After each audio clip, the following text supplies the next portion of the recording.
Online service centre உரிமையாளர் கொலையை கண்டித்தும் வியாபாரிகளுக்கு பாதுகாப்பு வழங்க கோரியும் மேலப்பாளையத்தில் கடையடைப்பு போராட்டம் நடைபெற்றது. இப்போராட்டத்தில் 1500க்கும் மேற்பட்ட கடைகள் மூடப்பட்டுள்ளதால் அப்பகுதி வெறிச்சோடி காணப்பட்டது.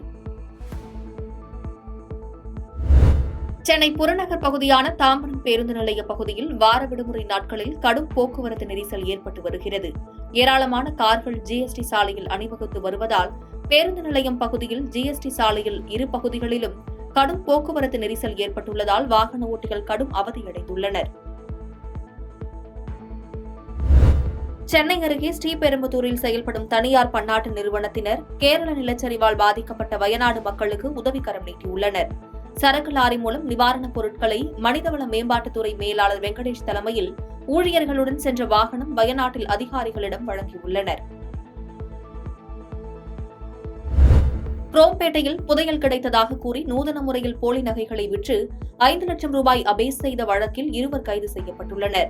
இதனைத் தொடர்ந்து அவர்கள் வைத்திருந்த 3 போலி தங்க மாலைகள், 30,000 ரூபாய் பணம், 9 செல்போன்கள் ஆகியவற்றை பறிமுதல் செய்து நீதிமன்றத்தில் ஆஜர்படுத்தி சிறையில் அடைத்தனர். செங்கல்பட்டு மாவட்டம் மாடம்பாக்கம் கிராமத்தில் ஸ்ரீ கன்னியம்மன் ஸ்ரீ பொன்னியம்மன் ஆலய 21ஆம் ஆண்டு தீமிதி திருவிழா சிறப்பாக நடைபெற்றது. இத்திருவிழாவில் ஏராளமானோர் கலந்து கொண்டு சுவாமி தரிசனம் செய்தனர்.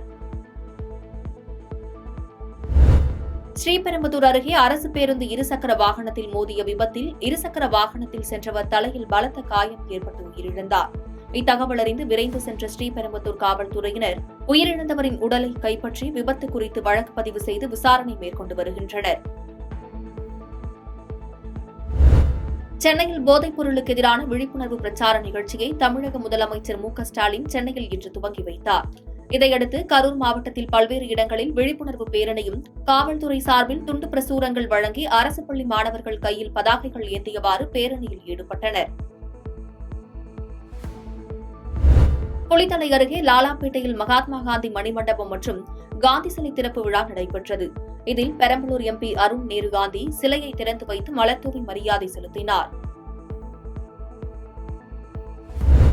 கரூர் அருகே உள்ள நெரூர் அக்னீஸ்வரர் கோவிலில் 15ஆம் ஆண்டு நாத உற்சவ விழா நடைபெற்றதில் 300 இசைக்கலைஞர்கள் பங்கேற்று இசைத்தனர். இதனையொட்டி காலை முதலே நெரூர் உள்பட பல்வேறு பகுதிகளைச் சேர்ந்த ஏராளமான பக்தர்கள் இந்நிகழ்ச்சியில் கலந்து கொண்டு சுவாமி தரிசனம் செய்தனர்.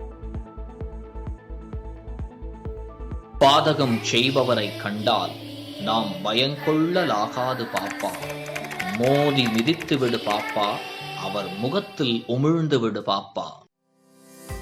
அண்மை செய்திகளை உடனுக்குடன் தெரிந்து கொள்ள இணைந்திருங்கள் இயம்நாடு தொலைக்காட்சியுடன்.